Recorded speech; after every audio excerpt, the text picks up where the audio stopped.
আসসালামু আলাইকুম রহমতুল্লাহ। Team FT first টিউটোরিয়ালের পরিবার আজকে আহ, সবাইকে স্বাগত জানাচ্ছে ফেসবুকে, ইউটিউবে, লাইভে।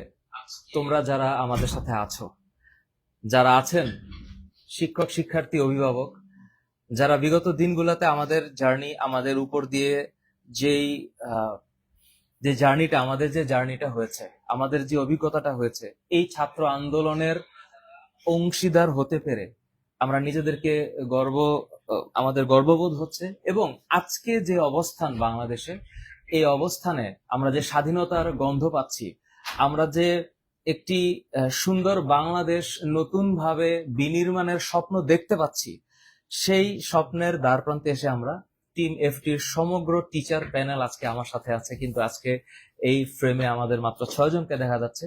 যেই 6 জন আমরা কারাবন্দী ছিলাম, যেই 6 জন আমরা জেলে ছিলাম, যেই 6 জনের উপর দিয়ে থানায় নৃশংস অত্যাচার হয়েছে, আমরা আজকে তার সামান্য অংশটুকু শেয়ার করতে চাই। এবং আমার সাথে আমার শ্রদ্ধেয় মনির স্যার, আমার আবুল খায়ের, আমাদের অনারেবল এমডি, আমার শ্রদ্ধেয় রিপন স্যার, আমার রাজ, তহিদুল ইসলাম রাজ, আমার অফিস অ্যাসিস্ট্যান্ট, এবং আমার সানি। এই 6 জন মানুষ আমরা যে আমাদের জার্নিটা ছিল, এই জার্নিটা শেয়ার করব। সো সমগ্র বাংলাদেশের যত স্টুডেন্ট আমাদের সাথে তোমরা যারা ছিলে, তোমরা জানো যে গত 31 তারিখ, জানিতে না, 31 তারিখ সকালে আমি ক্লাস নিচ্ছিলাম, বুধবার। গল্পটা আমি চেষ্টা করব তোমাদেরকে ততটুকুই বলার যতটুকু তোমাদের মনকে স্পর্শ কেমন করবে আমি জানি না। আমরা যে পরিমাণ কষ্ট স্বীকার করেছি, তার চাইতে অনেক বেশি কষ্ট আরো অনেক মানুষের আছে। অনেক ছাত্রছাত্রীর প্রাণ গেছে, অনেক পুলিশ কর্মকর্তা, পুলিশের চাকরি করেছেন যারা, তাদের প্রাণ গেছে, অনেক নিরীহ মানুষের প্রাণ গেছে, অনেক মানুষের প্রাণ গেছে। পেশাগত দৃষ্টিভঙ্গি থেকে বাদ দিয়ে অনেক মানুষের প্রাণ গেছে, রক্ত ঝরেছে, এবং এই রক্তের বিনিময়ে আজকে আমরা এখানে। এখন আমি বাংলাদেশের এই অবস্থানটাকে স্বাধীনতার কোন মাত্রা বলবো আমি জানি না, তবে আমাদের জায়গা থেকে এডটেক হিসাবে আমাদের পথ চলাটা ক্লিয়ার করব এই লাইভের শেষে। তোমরা যারা এই ভিডিওতে আছো, তোমরা যারা এই লাইভে আছো, তোমরা আমাদেরকে জানাতে পারো তোমাদের পরিকল্পনা বা তোমাদের মতামত, তোমাদের চাওয়া পাওয়া। আমাদের সকল টিচার এখানে আছে, প্রত্যেকটা টিচার বসে আছে তোমাদের যে কোনো প্রশ্নের উত্তর দেওয়ার জন্য। এবং আমি তোমাদেরকে চাই যে তোমরা আমাদের সাথে থাকো। আমি গল্পটা তাহলে বলি। 31 তারিখ বুধবার আমি ক্লাস নিচ্ছিলাম আমার অফলাইন ব্যাচে। তখন কটা বাজে জানিস? 10টা 40। হ্যাঁ, 10টা 40 বাজে।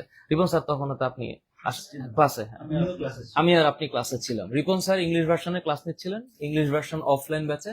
আমি বাংলা ভার্সন অফলাইন ব্যাচে, এইচএসসি 26-এর ব্যাচে ক্লাস করছিলাম।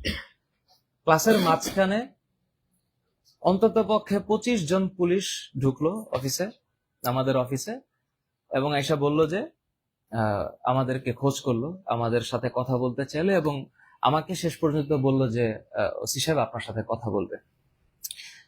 এটা বলে আমাদেরকে অফিস থেকে নিয়ে গেল, এবং অফিস থেকে নিয়ে যাওয়ার পর আমাকে এবং সানিকে নিয়ে গেল অফিসে। তারপরের ঘটনা সানি বলুক। হ্যাঁ, সানি বলুক তারপরের ঘটনা। আমরা আসলে কি বলবো, কথা বলতে পারতেছি না। আসলে কিছু জিনিস স্মরণ করে এই কয়দিন ভিতরে ছিলাম আমরা, যখন জেলখানায় ছিলাম, অনেক পরিবারের, মানে হাজার হাজার পরিবারের লোকজনের সাথে দেখা হয়েছে। কত বাবা মায়ের কান্না, তোমাদের কত, বা যারা এখানে দেখতেছেন, কতজনের সন্তান নাই, ভাই বোন নাই। মানে আমরা যখন, মানে তাদের কথাগুলো খুব বেশি মনে পড়তেছে, যাদের জীবন গেছে। আমরা তো দিন শেষে বাবা মায়ের কোলে ফিরতে পারছি, বাবা মায়ের কোলগুলো খালি হয়েছে। যাই হোক, ওই দিনের ঘটনাটা আমাদের অফিস থেকে অফিসে আসলো ওনারা, এসে কথাবার্তা বলার পর অফিস থেকে আমাকে এবং স্যারকে নিয়ে বের হইলো। বের হওয়ার পরে আমাদের অফিসের পাশেই রাস্তায় দাঁড়িয়েছিলাম আমরা। তো এখান থেকে আমরা বলতেছিলাম যে কি বিষয় বা কি প্রয়োজনে। তা বললো যে ওসি স্যার একটু কথা বলবেন আপনাদের সাথে, ফাদ স্যারকে বলতেছিল আপনাদের সাথে কথা বলবেন, চিন্তার কোনো কারণ নাই, চলেন একটু যাই। তো একটু ওয়েট করলাম, কিছুক্ষণ পর ওনাদের গাড়ি আসলো। গাড়ি আসার পর পুলিশের ভ্যানে, যে সিটে বসেছিলাম এই সিটে প্রথমবারের মতো বসছি আমরা। তো পুলিশের ভ্যানে করে আমাদেরকে নিয়ে গেল থানায়। থানায় যাওয়ার পরে থানায় ঢোকার পরেই একটা কথা বলতে মানে এটা অনেক প্রাউড ফিল হয়। থানার গেটের সামনে একটা স্টুডেন্ট ছিল আমাদের, হ্যাঁ, যে একজন স্টুডেন্ট যুবরাজ। প্রাউড ফিল হয় আসলে, হ্যাঁ, প্রাউড ফিল হয় আসলে। দেখে আমরা যে পুলিশের উপরে লাগাতার আক্রমণ করতেছি না, সব পুলিশ তো এক না, সবার ফ্যামিলি তো একটা, সবাই সব রকম হয় না। ও পুলিশের ফ্যামিলির, ওর বাবা পুলিশ, ও দৌড়ে আসলো, ছুটে আসছিল, ওর আপ্রাণ চেষ্টা করছে যেন আমাদেরকে না আটকায়। ও হয়তো সিচুয়েশনটা বুঝতে পারতেছিল। তখনও আমরা আশ্বস্ত ছিলাম যে আমরা তো ওই লেভেলের কোনো ক্রাইম করি নাই যে আমাদেরকে আটকিয়ে রাখবে। তো আমাদের ওই টুকু বিশ্বাস ছিল যে হয়তো ওসি স্যার আমাদেরকে বলবেন যে স্টুডেন্টদেরকে একটু বুঝান, যারা যাতে এইগুলো ভাঙচুর এগুলোতে না যায়, স্টুডেন্টদেরকে ইনকারেজ করেন। আমরা এইটুকু এক্সপেকটেশন আমাদের ছিল আর কি। তো আমরা যখন অফিসে গেলাম, ওখানে শুধু ওসি স্যার না, ওসি স্যারের ঊর্ধ্বতন আরো কয়েকজন কর্মকর্তা বসা ছিলেন। তো ওখানে যাওয়ার পরে আসলে ওইভাবে কথা বলার সুযোগ আর পাই নাই, আমরা কথা বলার সুযোগ পাইনি। ফার্স্টে আমি আর স্যার গেলাম, দুজনের সাথে কিছু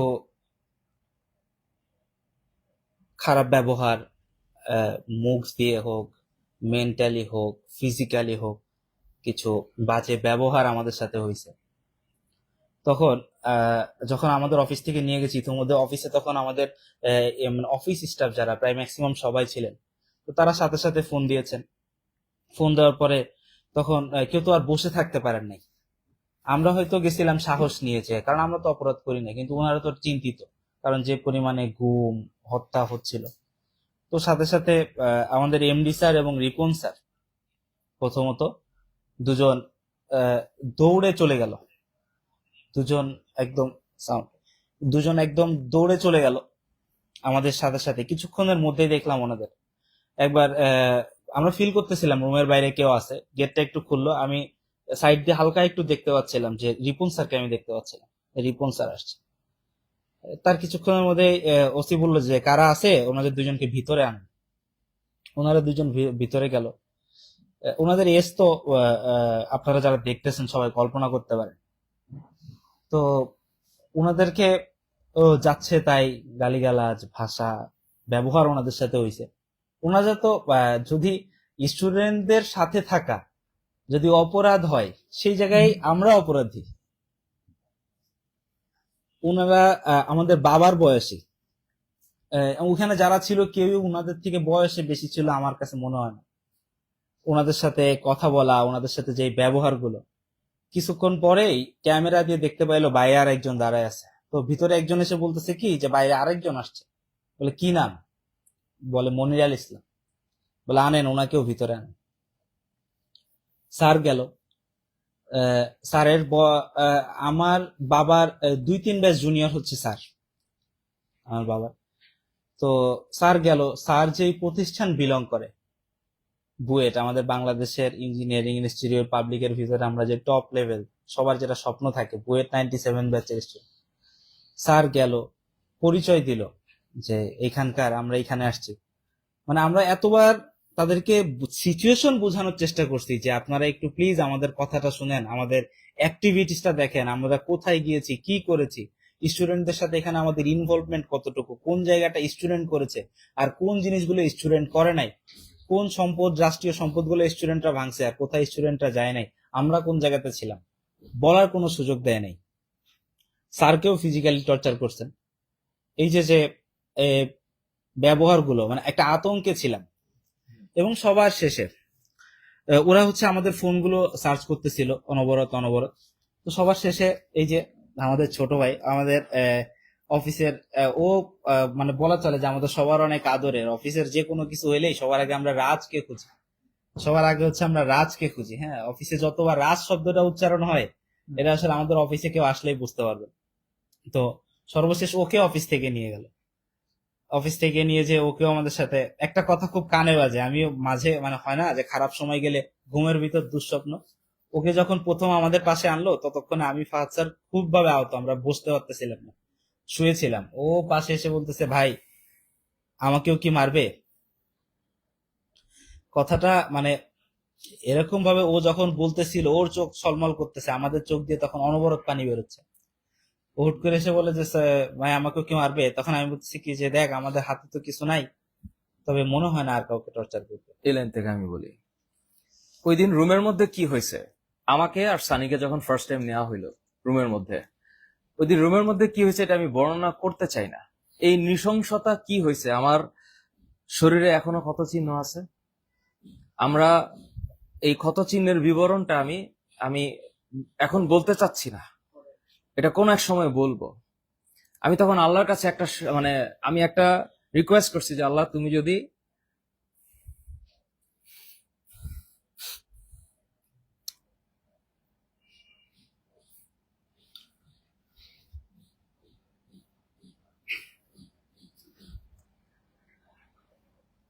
বিশ 20 মিনিটের মতো মারা হয়েছে, এবং এই 20 মিনিটে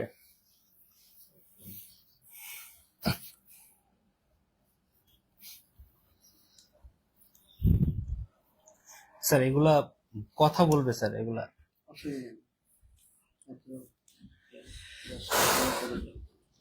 আমি আমি আসলে ফিজিক্যালি টর্চার নিতে পারি। ঘটনা হচ্ছে আমাকে অন্তত আমার আমার উপরে যতটা আঘাত আসছে তার চাইতে আঘাত বেশি গেছে গরুর উপরে। এই মানুষটাকে যে পরিমাণ মারা হয়েছে, তারপর আমার ওয়াইফ, ওকে টার্গেট করা হয়েছে যে ও কি পোস্ট দিছে, আমাদের টিচাররা কি পোস্ট দিছে, প্রত্যেকটা টিচারের পোস্ট ওদের সামনে ছিল। এবং আমার কাছে মনে হয় যে কোনো না কোনো ভাবে এই ইনফরমেশনটা, আমাদের ইন্টারনাল ইনফরমেশনটা আমরা যখন টের পাচ্ছিলাম যে আসলে আমাদের উপর কি হচ্ছে, সানি যতটা চর খাইছে, সানি যতটা মানে বেতের বাড়ি খাইছে, আমার সারা জীবনের বেতের, আমারকে ফিজিক্যালি যে পরিমাণ মারা হয়েছে এটার বর্ণনা করে শেষ করা যাবে। তারপর আমার হ্যান্ডকাফ লাগালো, হ্যান্ডকাফ লাগানোর পর থানার হাজতে দেখা হলো। থানার হাজতে যাওয়ার পরে, হাজত তো জীবনে দেখি না যে হাজত জিনিসটা কেমন, এমন হাজত জিনিসটা যে কি এটা তো আমরা মুভিতে দেখতাম। জীবনে রিয়েল লাইফে বেল্ট খোলো, পকেট থেকে সব বাইর করো, মানি ব্যাগ টানি ব্যাগ সব বাইর করো, বাইর করে একদম বডিটা সহ একটা নিথর বডি, যে বডিটাতে মারা হয়েছে, হ্যান্ডকাফটা খুলে হাজতে দিয়ে দিল। হাজতে দেওয়ার পরে আমি শুয়ে পড়লাম। রিপন স্যার বিশ্বাস করতে পারতেছিল না যে আসলে হচ্ছে কি। উনি তখন আল্লাহর কাছে একটাই দোয়া করতেছিল, স্যার আপনি একটু সহ্য করেন। ততক্ষণে আমার অবস্থা কাহিল, মানে আমি আমার হাত নড়তেছিল না। এমন সময় থানার ভিতরে আমাদের জন্য দুপুরের খাবার আসলো। তো দুপুরের খাবার দিছে ভাত আর কি জানি, মুরগির মাংস আর আর হচ্ছে শাক, কিছু একটা শাক। তো আমার মনে হচ্ছিল যে সার্ভাইভাল ক্যাপাসিটি, যে এই মুহূর্তে সার্ভাইভ করতে হবে। আমার তো পিটাইছে, সানিরে পিটাইছে, সানির হাত এখনো দাগ আছে, আমার পায়ে তো দাগ আছেই। বলতে চাচ্ছিলাম না কথা, কিন্তু ইমপ্রম্পটু চলে আসতেছে। এরপরে হাত দিয়ে কোনো মতো খাইলাম। খাওয়ার পরে ওইখানে কতক্ষণ সানি স্টে করলাম স্যার? 2 ঘন্টা। হ্যাঁ, প্রথমে 40 মিনিট করে ওরা ইন করেছে, তারপরে আমাদের ওইখানে প্রায় 1.5 ঘন্টা, 3:30 4টা পর্যন্ত ওখানে রাখছে। হ্যাঁ 3:30 4টা পর্যন্ত আমরা থানার হাজতে ছিলাম। আমার এই যে অফিসের যত স্টাফ এখানে আছে, ক্যামেরাটা ঘুরেলে দেখা যাবে এখানে অন্তত 20-25 জন আছে। কেউ আমার এই অফিসের স্টাফরাও পর্যন্ত এই গল্প জানে না। আমি আজকে লাইভে এই এই সকল teacher, relax relax relax sir.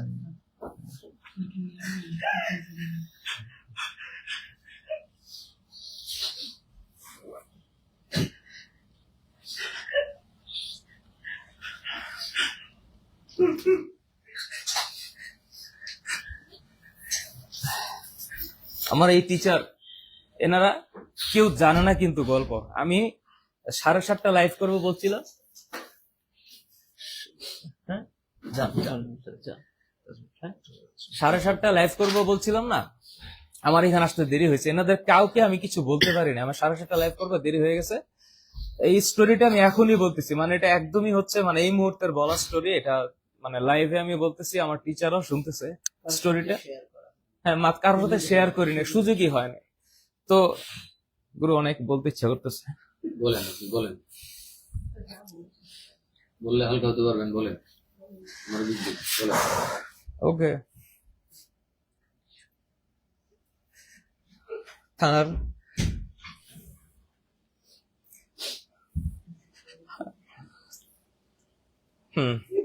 থানার হাজতে তখন কয়টা বাজে গুরু?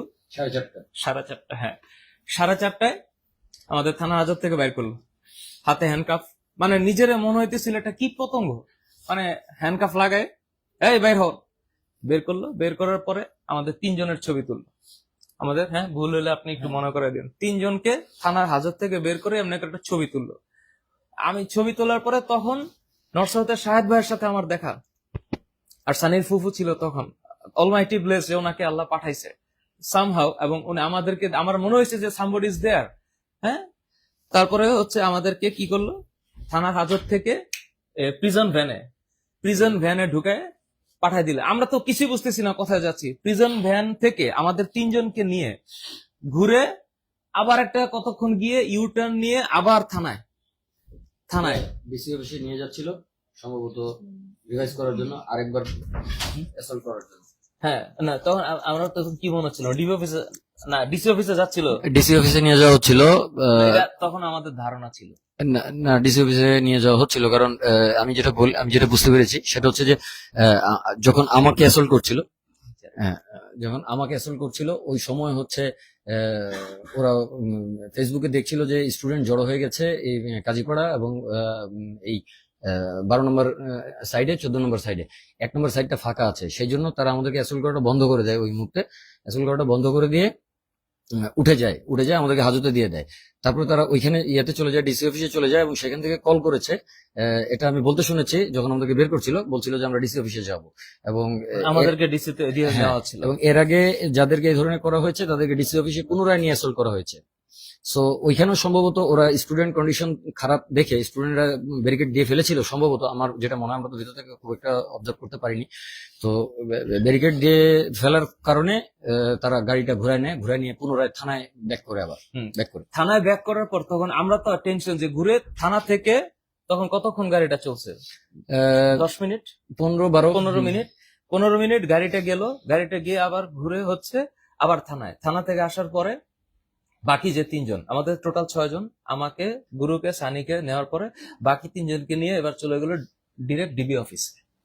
তো ডিবি অফিসে যাওয়ার পর সবচাইতে আশ্চর্যজনক ঘটনা ঘটলো, যে ডিবি অফিস আমাদেরকে রিসিভ করলো এবং তারা আমাকে চিনতে পারলো। ডিবি অফিসের কয়েকজন কর্মকর্তা আমাকে চিনতে পারছে, যে আপনার ক্লাস তো আমার মেয়ে দেখে, আপনার ক্লাস তো আমার ছেলে দেখে। এবং আমার কাছে তখন রিলিফ লাগতেছিল, আমাদের সবার কাছে, যে মানে আমরা একটা হ্যাপি ফিল করতেছিলাম, যে আমরা মনে হয় একটা ভালো জায়গায় আসছি। ভবিষ্যৎ একেবারে আননোন ছিল আমাদের, যে আমাদের সাথে কি হবে। ডিবি অফিসের লোকজন বলতেছিল যে আপনারা এখানে কিভাবে, মানে আমরাও তখন খুলে বলতে পারছিলাম না। তো ডিবি অফিসে আমরা এটা ভয়ে ছিলাম যে আমাদেরকে পুনরায় মারধর করা হবে, কিন্তু সারপ্রাইজিংলি ডিবি অফিস আমাদের প্রথমে প্রোফাইলিং করলো। প্রত্যেকের এভরি সিঙ্গেল ডেটা ইনপুট করা হচ্ছিল। প্রত্যেকে আমার এক একজনের ডেটা ইনপুট করতে মিনিমাম 20 মিনিট, 20-25 মিনিট করে। তা 6 জন মানুষের 1 ঘন্টা 20 মিনিট আমরা শুধু এক জায়গায় বসেছিলাম এই বডিতে আঘাত নিয়ে। ওয়াশরুমে যেতে গেলে হ্যান্ডকাফ পরে ওয়াশরুমে নিয়ে যায়, হ্যান্ডকাফ পরে নিয়ে আসে। এই অবস্থায় প্রোফাইলিং করতে করতে প্রোফাইলিং শেষ হলো কয়টায়? 10:30টায়। হ্যাঁ, বলা যাচ্ছে না, 10:30টায়। এখন এরপরে ওইখানকার কর্মকর্তা যখন দেখলো যে আমাদের উপর এরকম আঘাত করা হয়েছে, তখন উনি, আল্লাহর কি মানে অশেষ কৃপা, উনি ওই ডিবি অফিসের যিনি হচ্ছেন ট্রিটমেন্ট দেন, ওনাকে নিয়ে আসা হইলো, আমাদেরকে অয়েন্টমেন্ট দেওয়া হইলো, আমাদেরকে ঔষধ খাওয়ানো হইলো। এটা আমাদেরকে ডিবি অফিসে ফার্স্ট এড দেওয়া হয়েছে। প্রাইমারি ডিসকাশনের পরে আমাদেরকে সাইবার ইউনিটে হ্যাঁ। শিফট করছে? প্রথমে আমরা ছিলাম ক্রাইম ডিভিশনে আমাদের ডেটা এন্ট্রি করা হয়েছিল। সেখানে ডেটা এন্ট্রি শেষ করে আমরা প্রায় 10:15 এরকম টাইমে সেখান থেকে আমাদেরকে সাইবার ডিভিশনে শিফট করা হয়। সাইবার ডিভিশনে সেখানে তারপর থেকে আপনি বলেন, অসুবিধা নেই। হ্যাঁ, ঠিক আছে। তারপরে হচ্ছে হুম। হ্যাঁ, তখন আমাদেরকে বলা হইলো যে যেদিন মেট্রো রেল ভাঙা হইলো সেদিন ছিল শুক্রবার 19 তারিখ। তো আমরা তো আমাদের ঘটনা সানিকে বললেন আপনারা কই ছিলেন, আমরা বললাম আমরা তো আন্দোলনে, আমরা তো কোনো দিন কোন স্টুডেন্টকে বলি নাই যে তোমরা কোনো ধ্বংসাত্মক কর্মকাণ্ড করো, আমরা এটা কোনোদিন স্টুডেন্টকে বলি না। ইভেন আমরা স্টুডেন্টকে এটা বলেছি যে তোমরা গুজব ছড়াইও না, তোমরা এমন কিছু করো না যেন রাষ্ট্রীয় সম্পদের ক্ষয়ক্ষতি হয়, আমরা এই আহ্বান করেছিলাম। ডিবি অফিস যখন দেখলো আমাদেরকে এইরকম মারা হয়েছে, তখন আমাদেরকে একটা কথা বলছিল যে যেদিন মেট্রো রেল ভাঙা হয়েছে সেদিন আপনারা কোথায় ছিলেন। তা আমি বলছি, আমি এবং আমার সব টিম মেম্বারদেরকে আমি বলছি, দায়িত্ব নিয়ে বলছি যে স্যার আমরা 19 তারিখ সবাই বাসায় ছিলাম। তখন ডিবি এডিসি স্যারকে আমার সালাম, স্যার যদি আমার এই লাইভ দেখে থাকেন thank you so very much. উনি তখন একটা কথা বলছিল, থাকেন তাহলে আপনারা আমাদের কাছ থেকে রিলিজ পেয়ে যাবেন, রাইট গুরু? রাইট। এবং আমি তখন ক্লিয়ার করে বলেছি যে আমি দায়িত্ব নিয়ে বলছি আমার টিম মেম্বারদের কেউ 19 তারিখ শুক্রবার সারাদিন কেউ বাসা থেকে বের হয় নাই।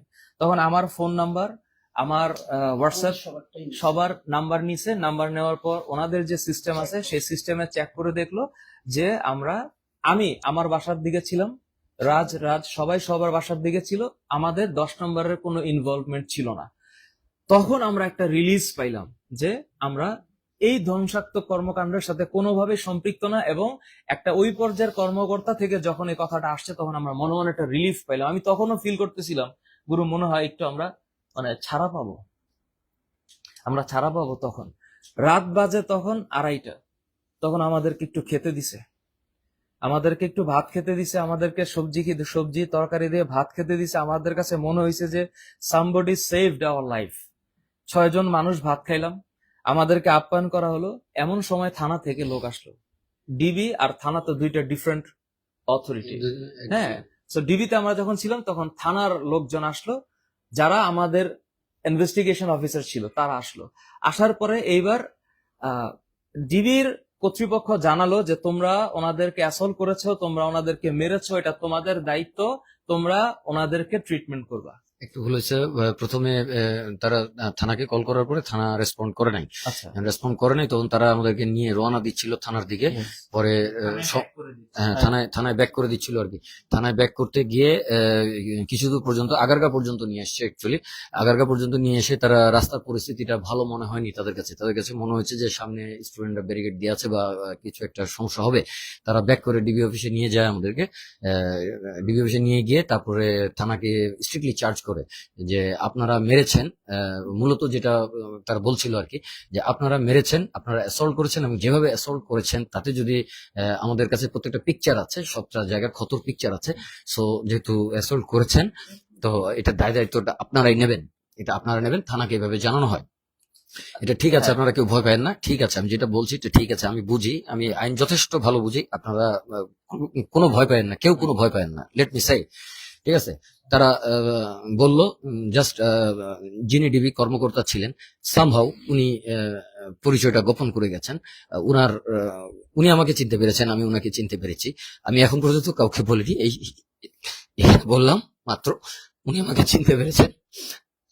তো এনিওয়ে উনি বলছিলেন যে হচ্ছে এইভাবে যে মারছে, তো কিছু যদি হয়ে যায় এটা থানাকে দায়িত্ব নিতে হবে, আমরা এটা দায়িত্ব নিব না। এমনকি উনি ক্রাইম ব্রাঞ্চকেও বলছিলেন যে কেন এটা রিসিভ করা হলো কেন এই পরিস্থিতিতে, তো পেশেন্ট বানায় ছেড়ে দিছে, এটা তো রিসিভ করার কথা না, কারণ কে দায়িত্ব নেবে। তখন বললো যে হচ্ছে ওনাদেরকে থানা থেকে নিয়ে যেতে বললো। থানা রেসপন্ড না করে ওনারা নিয়ে আসলেন, আগারগাঁও পর্যন্ত নিয়ে এসে ওনারা ব্যাক করলেন ডিবি অফিসে। ব্যাক করার পরে থানাকে খুব স্ট্রিক্টলি চার্জ করলেন। যদিও উনি এডিসি, এখানে মিরপুরে ডিসি কে চার্জ করা হলো। তো চার্জ করা হলো, যখন ডিসি কে চার্জ করা হলো তখন ডিসি বুঝতে পারলেন যে ওনাকে লোক পাঠাতেই হবে থানা থেকে। তখন এখানে সেকেন্ড অফিসারকে পাঠালেন। সেকেন্ড অফিসার গিয়ে আমাদেরকে নিয়ে আসার চেষ্টা করলেন, এবং তার আগে সরওয়ার্দী হসপিটালে আমাদেরকে আবার ফার্স্ট এড দেওয়া হলো, কিছু ওষুধপত্র দেওয়া হলো। ওষুধপত্র দেওয়ার পরে ওনারা নিতে পারলেন না। তারপরে ওনারা পরিস্থিতি বুঝলেন যে থানাতে খুব বেশি সুবিধা করা যাবে বলে মনে হচ্ছে না, এরকম একটা পরিস্থিতি ওনারা বুঝতেছিলেন, যে কারণে রাস্তায় স্লো হচ্ছিলেন বারবার করে। তারপর থেকে ফাদ সাহেব আবার বলবেন ইনশাল্লাহ। তখন ডিবি অফিসে আমাদেরকে ফিঙ্গারপ্রিন্ট নিল। রাত তখন 4:30 বাজে। ও আচ্ছা, হ্যাঁ ওইটাই তো আমি বলেছি সরডি পরে সরোয়ার্দী হসপিটালে গেলাম। ডিবি অফিস থানাকে বাধ্য করছে, থানা কর্তৃপক্ষ আমাকে এবং সানিকে, যেহেতু আমরা মারাত্মক ভাবে তখন আমাদের বডিতে জখম, সরোয়ার্দী হসপিটালে নিয়ে গেল, হ্যান্ডকাফ লাগায় সরোয়ার্দী হসপিটালে গেলাম। ফাইল চেক হইলো, তারপরে হচ্ছে আমাদেরকে ইনজেকশন দিল, রোলেক আর সার্জেল, রোলেক আর সার্জেল ইনজেকশন দিল। তখন আমার ইনজেকশনটা আমার দেওয়ার সাথে সাথে আমার মনে হচ্ছে যে সামথিং হ্যাপেন, আমার পুরো পৃথিবীটা ঘুরতেছে। আমি বললাম অফিসারকে যে আমার একটু রেস্ট দেন, আমাকে একটু 10 মিনিট ঘুমাতে দেন। প্রচন্ড পরিমাণে আমি টায়ার্ড এবং উনি সেন্সলেস হয়ে গেছিলেন। ফর গডস সেক আমি বলি, উনি সেন্সলেস হয়ে গেছিলেন, দাঁড়ায় থাকা অবস্থায় সেন্সলেস হয়ে গেছিলেন। ফাদ সাহেব সেন্সলেস হয়ে গেছিলেন, উনি পড়ে গেছে, দুই কাছ থেকে 2জন পুলিশ ধরেছে। আমি বললাম যে তাড়াতাড়ি বেডে শুয়ে দেন। উনি ওই জিনিসটা উনি বলতে পারছেন না, উনার মনে হয় না মনে আছে আর কি ওই সময়। আমি শুইছি। আমার শোয়ার পরে একটু পর আমি উঠলাম। ওঠার পরে সোহরাওয়ার্দী হসপিটাল থেকে আবার ডিবি অফিসে আনা হইলো আমাদের। তখন অলমোস্ট রাত 2:30-3টা বাজে। তখন একটা ল্যাপটপের সাহায্যে থানার একজন আমাদের ফিঙ্গারপ্রিন্টটা নিলেন, সমস্ত ডিটেইলিংটা নিলেন 6 জনের। এটা নিতে নিতে 4:30 বাজে, তখন রাত 4:30, প্রায় ফজরের আজান দেয়। এটা কখন স্যার আজান দিয়ে ফেলছে? এটা হচ্ছে 4:45-5টা, অলমোস্ট 5টা, বুধবার রাতে। এটা হচ্ছে বৃহস্পতিবার হয়ে গেছে, বুধবার দিবাগত রাত, বৃহস্পতিবার ভোর। আচ্ছা, বৃহস্পতিবার ভোর। তখন আমাদেরকে 4:30টার সময় এই ডিবি হাজতে নেওয়া হলো। ডিবি হাজতে নেওয়ার পরে আমাদেরকে ডিবি হাজতে এক একজনকে এক এক সেলে দিল। আমরা কোনো মতো ঘুমাইলাম। আমি 3টা ঘন্টা ঘুমাইলাম, কোনো মতো ঘুমাইলাম। একটা ছোট একটা সেলের মধ্যে 20-25 জন মানুষ আটকা। এমন একটা জায়গায় একটা ঘুমানোর জায়গা পাইছি, আমার কাছে মনে হয়েছে যে আল্লাহ আমাকে অনেক ভালোবাসা দিয়েছে, অনেক রহমত, যে একটা ঘুমানোর জায়গা পাইছি। তো ডিবি অফিসের হাজতে নিচ তলায় আমি একটু ঘুমাইলাম।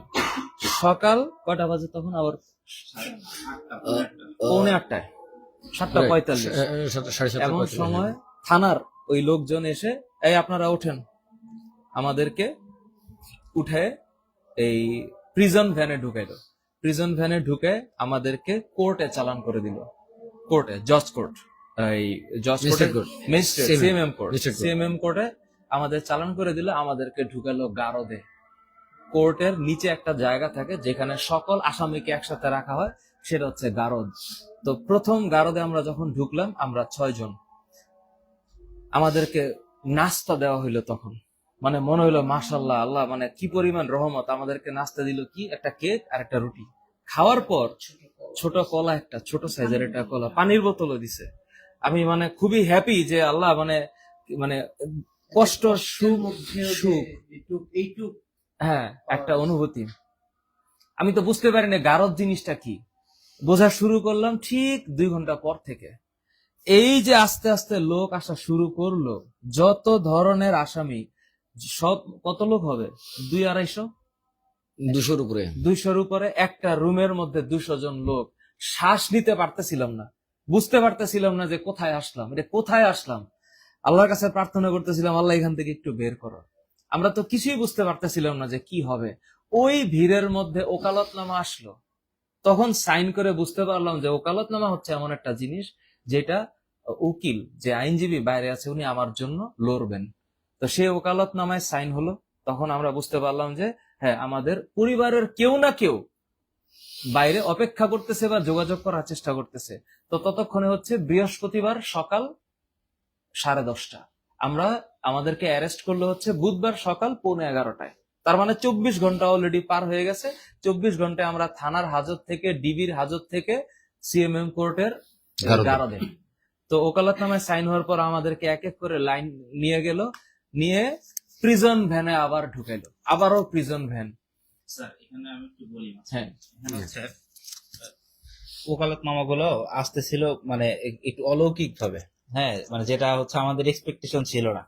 মানে আমরা তো 6 জন ছিলাম একসাথে, সবার ফার্স্টেরই ওকালতনামা আসলো রিপন স্যারের। হুম। সবার ফার্স্টে Surprisingly. ওকালতনামা আসলো রিপন স্যারের। হ্যাঁ, আমরা একটু সারপ্রাইজ হইলাম, আবার কিছুটা শকিংও ছিল যে কি হইলো।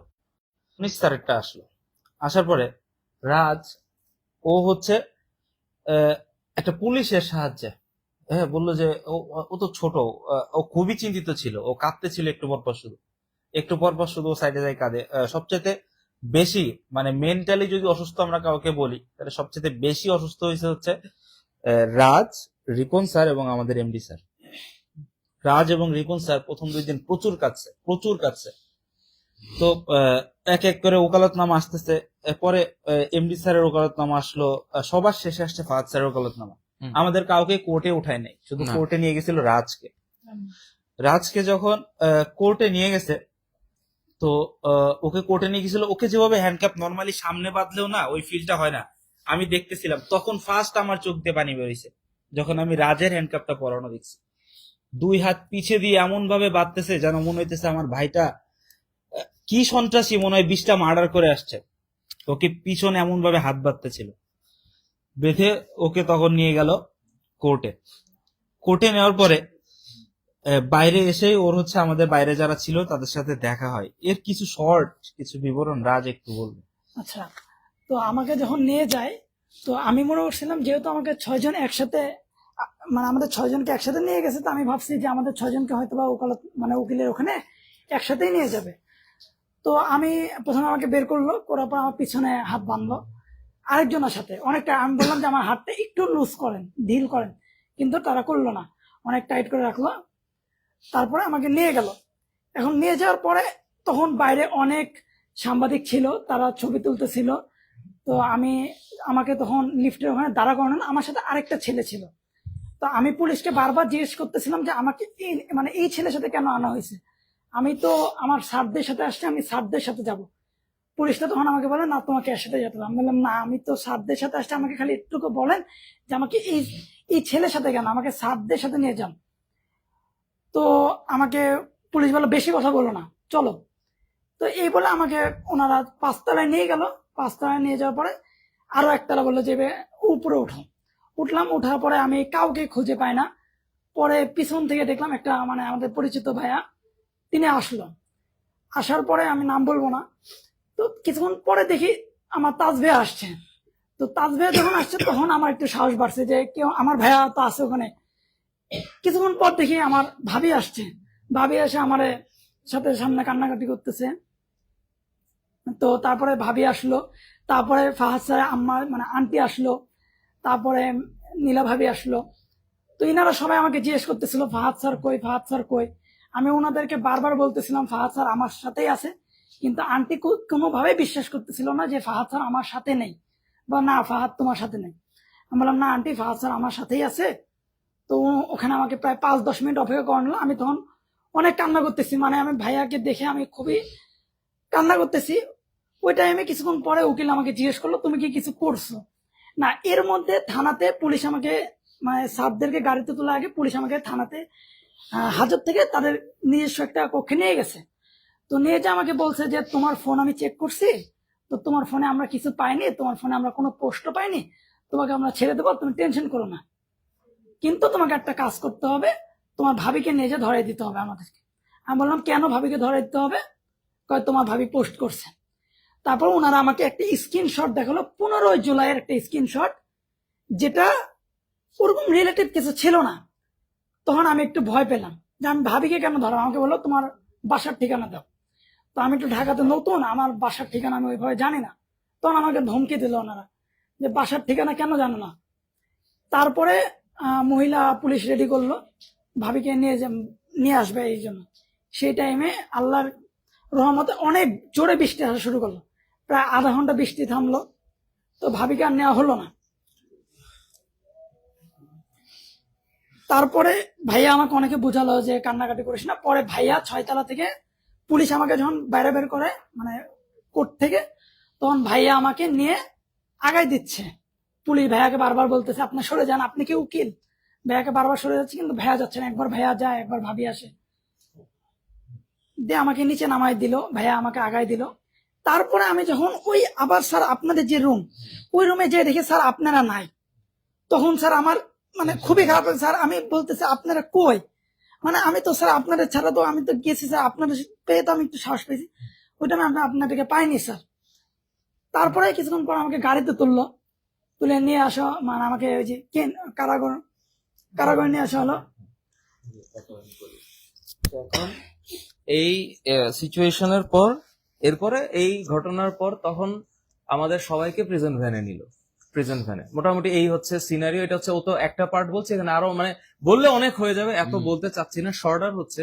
এরপরে আমাদেরকে সিএমএম কোর্ট থেকে সবাইকে একসাথে করে কেরানীগঞ্জ যখন আমরা আসলাম, মানে দেখলাম কেরানীগঞ্জে তখন সুন্দর একটা জেলখানা। ওয়াও, আমাদের কাছে মনে হইলো মাশাআল্লাহ, এটা কোথায় আসলাম, সুন্দর জায়গা। মানে একটা পার্কে ঢুকলাম, হঠাৎ করে পার্কে ঢুকলাম, মন ভালো হয়ে গেল। কিসের মধ্যে, মানে ততক্ষণে জীবনের আশা তো গেছেই, কোথায় যাচ্ছি তার তো কোনো ঠিক ঠিকানা নাই, জীবনের আশা তো গেছে। এখন আমি আর সানি একবার আমার সাথে গুরুর হ্যান্ডকাপ, একবার আমার সাথে রিবন স্যার এখনো কথা বলেন। রিবন স্যার আপনি জাস্ট কোন জায়গা থেকে বলুন, আমাকে একটু বললেন, আপনি জেলখানা গল্পগুলো বললেন। তো আমাদেরকে জেলখানায় যখন ঢুকালো, জীবনে তো ওই রোডে 50 বার গেছি আসছি, মাওয়া রোডে, কিন্তু এইটা যে এখানে যে আলাদা একটা গল্প আছে, একটা আলাদা জগৎ আছে, এটা প্রথম দেখলাম। তো সুন্দর ফুলের বাগান ঢুকলাম। ঢোকানোর পর সবচাইতে ভয়াবহ বিষয় হচ্ছে ওই যে ব্যাঙের মতো করে বসায় রাখা, প্রতিটা মোমেন্টে ব্যাঙের মতো করে বসায় রাখা হয়। নিজেরা কয়েদি ফিল হচ্ছিল, নিজেরা মনে হচ্ছিল আমি একটা দাগে আসামি। ততক্ষণে বুঝে ফেলছি যে মানে জেলে ঢুকতেছি, মানে কবে বের হবো তার কোনো ঠিক ঠিকানা নাই। তো মেন্টালি প্রিপেয়ার্ড হয়ে গেছি যে আমি আসলে কয়েদি, আমি জেলের আসামি, আমি কয়েদি। ফিল হয়ে গেছিল, মান সম্মান, কে কি বলতেছে, তুই গাড়ি ছাড়া তো কোনো শব্দ নাই। হ্যাঁ, যারা দেখে সালাম দেওয়ার কথা দিনে 5 বার, এরা তুই গাড়ি করতেছে, এটা গায়ে লাগাতে পারছি না। এবং গায়ে লাগানো থেকে শুরু করে অফ করে দিছি, এই বস, কথায় এই বস।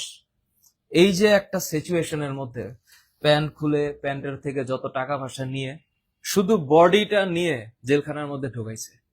ঢুকানোর পর সবচাইতে বাজে অভিজ্ঞতা হচ্ছে জেলখানার যে বিল্ডিং গুলা, এক একটা বিল্ডিং এর আলাদা আলাদা নাম আছে, এবং সবচেয়ে নিচের যে সেলটা, এই সেলটার নাম হচ্ছে আমদানি। জেলখানার আমদানি মানে আমরা হইলাম নতুন ইনপুট। একসাথে একটা রুমে 77 জনকে ঢুকানো হইলো। ভয়াবহ অভিজ্ঞতা, এ বলে শেষ করা যাবে না। ওই রুমের মধ্যে এই একটা ড্রেস পরে আমরা সবাই সেম ড্রেসে বুধবার থেকে শনিবার পর্যন্ত, বুধ বৃহস্পতি শুক্র শনি 4 দিন একই ড্রেসে একই অবস্থায় আমরা ছিলাম। আমদানির ভিতরে ঢুকে জেলের ভিতরের জীবনটা কি তোমাদের বলে বুঝাইতে পারবো না, যে এটা কি জীবন। যে গেছে কেবলমাত্র সে জানে, এটা বলে বোঝানো যাবে না যে জেলের ভিতরে কি হয়। একটা ছোট টয়লেট, এই টয়লেটের মধ্যে 77 জন মানুষ ঢোকে। 77 জন মানুষ, এটা তো 77 জন কম ছিল। আমরা শুনছি ওই জেলখানার ভিতরে 120 প্লাস মানুষও ছিল। এই 120 প্লাস মানুষ একটা জায়গার মধ্যে ঘুমায়, ওই যে আঙ্গুলগুলো থাকলে যেরকম থাকে না, একটা বডির সাথে আরেকটা বডি এমনি লেগে থাকে, এমনি মানুষ ঘুমায়। না ঘুমাইলে এই পাশের জনেরও জায়গা হয় না, এই পাশের জনেরও জায়গা হয় না। তো জীবনে এরকম যে বিছানা 3 বার ঝেড়ে আমরা ঘুমাই, সেখানে যখন এইখানে ঘুমাইতে হচ্ছে, এই মানুষগুলো যখন ঘুমাচ্ছে, তখন একটাই আশা ছিল যে 4-6টা মানুষ তো একসাথে আছি। এবং আরেকটা জিনিস ভেবে আনন্দ পাচ্ছিলাম, আল্লাহর কাছে শুকরিয়া করতেছিলাম যে এত অত্যাচারের পরেও গুলি খাইনি, এবং আমরা মানে আমার হাড্ডিগুলা ঠিক আছে। তো জেলখানা যখন গেল, ততক্ষণে তো খাওয়া দাওয়া, ওই যে ডিবি অফিসে যে খাইছি, তারপরে আর হচ্ছে ওই যে গারদে খাইলাম, এরপরে আর কিন্তু খাওয়া দাওয়া নাই। আমদানিতে যাওয়ার পরে আমাদের প্রথম খাবার কি দিল? খিচুড়ি। উফ, মানে জেলখানার যে প্লেট, হ্যাঁ, ভিক্ষুক যে ভিক্ষা করে না, ওই প্লেটের চাইতে ওই প্লেটটা খারাপ। এই প্লেটের মধ্যে আমাদের 6 জনকে দিল খিচুড়ি। দেখে মনে হইলো কি সবাইকে খিচুড়ি দিছে। ওরে লাইন কি সিরিয়ালি যাইতে হয় এবং কেউ কেউ পায়ও না। হ্যাঁ, এই অবস্থায় আমরা খিচুড়ি খাইলাম, কি মনে হইলো, কি খাইছি মানে কিছু একটা গেছে মুখের ভিতরে, কিছু একটা গেছে, আলহামদুলিল্লাহ আমরা বলছি। প্লেটের দিকে তাকায় খাওয়া তো দূরের কথা, চোখ বন্ধ করে শুধু গিলছি। এরপরে আসলো ঘুম, না গুরু?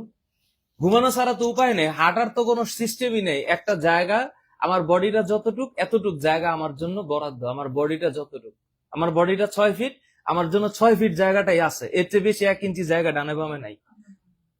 আমার ডানে রাজ ঘুমাইছে, আমার বামে হচ্ছে সানি ঘুমাইছে, সানির উল্টা পাশে গুরু ঘুমাইছে, গুরুর ডান পাশে রিপন স্যার, রিপন স্যারের মাঝখানে এমডি স্যার। আমরা 6 জন চিপকাইয়া, যে বস্তা রাখে না, বলে স্যার হচ্ছে ইলিশ ফাইল, ইলিশ ফাইল, কাত হয়ে শুইতে হয়, চিত হয়ে শুইলে চিত হয়ে শুইলে জায়গা হয় না, এমনি শুইতে হয়।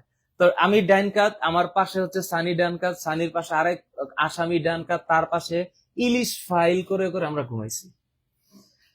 তো ঘুমাইতে ঘুমাইতে এই অবস্থা, এরপর এই সিচুয়েশন, এই তো একটু করে বললাম। হ্যাঁ, এইবার রিপন স্যার একটু বলে নেই, সেটা হচ্ছে যে ফাহাদ সাহেব যে খাচ্ছিলেন, ওনার দুই হাতে থিকনেস প্রায় ডাবল অথবা প্রায় ট্রিপলের কাছাকাছি ছিল থিকনেস। ওনার জেনারেল যে থিকনেস, হাতের যে এইটার যে থিকনেসটা, এই থিকনেসটা ডাবলের চেয়ে বেশি ছিল, এত পরিমাণ ফুলে গিয়েছিল। আমাদের সবারই হাতে এই থিকনেস ছিল। তো ওনার খাওয়াটা আমার কাছে খুব কষ্টদায়ক মনে হয়েছে। সেটা হচ্ছে উনি খাচ্ছিলেন হচ্ছে এই যে 3টা আঙ্গুলকে একখানে করে এইভাবে করে নিয়ে খাচ্ছিলেন, এইভাবে করে নিয়ে খাচ্ছিলেন। উনি পাস করতে পারছিলেন না, পেরে আমার দিয়ে খেয়েছেন উনি। তো যাই হোক, বলুক রিপন স্যার, তারপরে আমরা কথা বলবো। আলহামদুলিল্লাহ রাব্বিল আলামিন, আল্লাহর শুকরিয়া আদায় করছি। আল্লাহ আমাদেরকে এখানে নিয়ে আসছে। প্রথমে এটা চিন্তা করতে পারিনি যে কবে আসবো। আমার টিচারদের দেখে এত শান্তি লাগছে যে আমরা তাড়াতাড়ি ফিরে আসতে পারবো, এটা খুব অকল্পনীয় ছিল। তো স্যার একটা কথা অনেকবারই বলতে চাইছে, হয়তো বলতে পারে নাই। এই যে আমরা বুধবার থেকে যে একদম জেলখানা পর্যন্ত গেলাম, সবচেয়ে কষ্টের বিষয় ছিল আমরা ফুল ফ্যামিলি থেকে ডিটাচ ছিলাম। আমাদের ফ্যামিলির একটা পার্সন জানে না আমরা কোথায় আছি, কিভাবে আছি, কখন কোথায় যাচ্ছে। হ্যাঁ কখন কোথায় যাচ্ছি এবং সুস্থ আছি কিনা। প্রত্যেকটা ফ্যামিলির প্রত্যেকটা সিঙ্গেল পার্সন এটা ভেবেই এত অস্থির ছিল, উদ্গ্রীব ছিল, এটাই নিতে পারতেছিলাম না আমরা। আমাদেরকে মেন্টাল টর্চার করছে। আর একটা কথা বলবো যে থানাতে ফাহাদ স্যার, সানি এবং মনির স্যারের সাথে যে বিহেভিয়ারটা করা হয়েছে, আমরা এতদিন জানতাম যে পুলিশের ঊর্ধ্বতন কর্মকর্তারা হাইলি এডুকেটেড পার্সন, সবাই বিসিএস ক্যাডার, তাদের থেকে অনেক ভালো ব্যবহার এক্সপেক্ট করেছিলাম আমরা। কিন্তু যেটা পাইছি সেটা আমাদের মানে অকল্পনীয় আর কি। এটা ভাষায় প্রকাশ করার মতো না। এটাই বললাম যে আমাদের ধারণাটা চেঞ্জ হয়ে গেছে। যে এদের কাছ থেকে আমরা জানি যে খারাপ ব্যবহার করবে কনস্টেবল, যারা পড়াশোনা কম জানে, এসআই পড়াশোনা কম জানে, কিন্তু ঊর্ধ্বতন কর্মকর্তা আমাদের সাথে অন্তত ভালো ব্যবহার করে। তাদের বাচ্চাদের আমরা পড়াই। ইভেন আমাদেরকে যে তুই তোকারি করছে, আমার স্যার তো অনলাইনে অনেক আগে থেকে পড়িয়েছেন, আমি তো ক্ষুদ্র মানুষ, কিন্তু আমি স্টুডেন্ট লাইফ থেকে অনেক টিউশনই করেছি। আমি মেজর জেনারেলের ছেলেকে পর্যন্ত পড়াইছি, আর্মির যে 3rd চিফ আর কি। তো উনি পর্যন্ত আমাকে কখনো স্যার সারা বলেন নাই। আর এখানে আমরা যে ব্যবহারটা পেয়েছি, এটা কোনোদিন চিন্তা করতে পারি না এরা আমাদের হাতে এই ব্যবহারটা করতে পারবে, করবে। তো এত কিছু পরে সবকিছু মিলে আমরা চিন্তা করছি, আল্লাহ আমরা স্যার একসাথে। আপনার এই টিচারের সম্মানের কথা বলে একটা কথা মনে পড়লো। যখন আমাদেরকে মারতেছিল মনির স্যারকে সবার শেষে, তখন মনির স্যার একটা কথা বলছিল, স্যার হাতে মাইরেন না, এই হাত দিয়ে আমরা বাচ্চাদের পড়াই। মনির স্যার এই ওয়ার্ডটা মনির স্যার বলছিল। তখন ফাহাদ স্যার একসাথে বলতেছিল, স্যার আমরা তো আপনাদেরই বাচ্চাদের পড়াই, আপনাদের বাচ্চারাও তো হয়তো কোনো না কোনো টিচারের কাছে পড়বে। যে ভাষা, মানে টিচারের যে একটা, শিক্ষকের যে একটা সম্মান সব জায়গায়, এটা কোনো সুস্থ সবল মানুষ মেনে নেওয়ার মতো না। আর একটা বিষয়, আমরা মুসলমান মানুষ, আমরা মুসলমান ছিলাম সবাই, আমাদের জন্মই হয়েছে ইবাদত করার জন্য, নামাজ পড়ার জন্য। আমি একটু ইসলামটা প্র্যাকটিস করার চেষ্টা করি, 100% পারি না। আমাকে যখন প্রথম দেখে থানার ওই ডিসি, ওই ভদ্রলোক, জীবনে খুব ইচ্ছা আছে দেখা করবো আবার ইনশাআল্লাহ। সেটা পরে বলছি। কারণ যা হওয়ার তা হয়ে গেছে, জেল খাটছি অফিসিয়ালি 6 দিন জেল খাটছি, এবার তো কিছু নাই, অফিসিয়ালি 6 দিন জেলে ছিলাম। এবং সেটা আমাদের ব্যবহার এরকম যে আমরা অনেক বড় ধরনের ক্রাইম করে জেল খাটছি। আচ্ছা, তো ওই ডিসি আমাকে বলতেছে এর তো দেখে মনে হচ্ছে জামাত হবে, আমি আবার নামাজ পড়াই, এবং সেই ল্যাঙ্গুয়েজটা বলছে আমার স্পষ্ট মনে আছে, তোর কাছে যাবে ম্যাথ শিখতে, তুই নামাজ পড়তে বলবি কেন? এখন সে হিন্দু, বৌদ্ধ না খ্রিস্টান আমি জানি না কি হবে, কিন্তু আমাদের তো সব ধর্মের প্রতি রেসপেক্ট আছে। তার কাছ থেকে আমরা এক্সপেক্ট করছিলাম। আমার পাঞ্জাবি পড়া ছিল, আমি মাঝে মাঝে পাঞ্জাবি পড়ি, পাঞ্জাবি পড়া ছিল। ভাগ্যিস আল্লাহ শুকরিয়া আদায় করছে মাথায় টুপি ছিল না ওই দিন। হ্যাঁ, আমাকে তো জঙ্গি বানায় একদম ক্রস ফায়ার করে দিলে কিছু করার ছিল না। এই মাঝে মাঝে সিচুয়েশন হিজবুত তাহরীরও বলা হয়েছে আমাকে বলা হয়েছে, ওনাকে বলেছে, আমাকে বলেছে, সানিকে বলেছে। তো সেখানে স্যারকে তো জামাত বলবেই, এটা খুবই স্বাভাবিক। একটা মানুষ নামাজ পড়লে জামাত হয় না, এটা বলতে চাই। রিপন স্যার বলুন। তো আমার কারো প্রতি কোনো অভিযোগ নেই। আল্লাহ আমাদেরকে, হ্যাঁ, আল্লাহর কাছে বিচার দিব, এবং মানুষ হিসেবে মৃত্যুবরণ তো করবই, মানে মৃত্যুর স্বাদ তো নিতেই হবে, সবাই মরবে, আল্লাহর কাছে বিচার দিব কিয়ামতের দিন, এর বিচার চাবো আর কি। তবে আমরা টিচার, আমরা হয়তো খুবই খুবই খুবই নগণ্য, ক্ষুদ্রতম টিচার, নগণ্য মানের টিচার, কিন্তু আমরা তো টিচার, আমরা একটু ভালো ব্যবহার আশা করেছিলাম, সেটা আমরা কোনো জায়গায় পাইনি। এবার ডিবির সিনারিওটা, এবং একজন অফিসারের নাম বলেই ফেললাম স্যার, এডিসি হাসান, এহসান, আর ওনার আন্ডারে ছিল এসআই মতলব সাহেব, মাতলব। তো এডিসি এহসান সাহেবের কাছ থেকে আমরা যে ব্যবহারটা পেয়েছি এটা অসাধারণ ছিল। আল্লাহ ওনাকে মানে আরো অনেক অনেক বড় মাপের অফিসার বানাক। তো আরেকটা জিনিস স্যার একটু বলি, আমরা টিচার হিসেবে আমার জীবনটা সার্থক। এই 6 দিনে যে কদিন ছিলাম ওখানে, আমরা সেপারেট হয়ে গেলাম। যখন আমাদের ওই যে আমদানি থেকে আলাদা আলাদা ওয়ার্ডে দিল, তখন সানি, ফাহাদ স্যার, মনির স্যার এক রুমে ছিলেন, এমডি স্যার এক রুমে, আমি এক রুমে, রাজ এক রুমে। তখন সবার একটু, বিশেষ করে রাজের একটু মন খারাপ হয়েছে, ও আমাদের প্রায় খুব ছিল, সাহসী ছিল, কিন্তু আমাদের ছাড়া হয়ে গিয়ে একটু মন খারাপ করছে।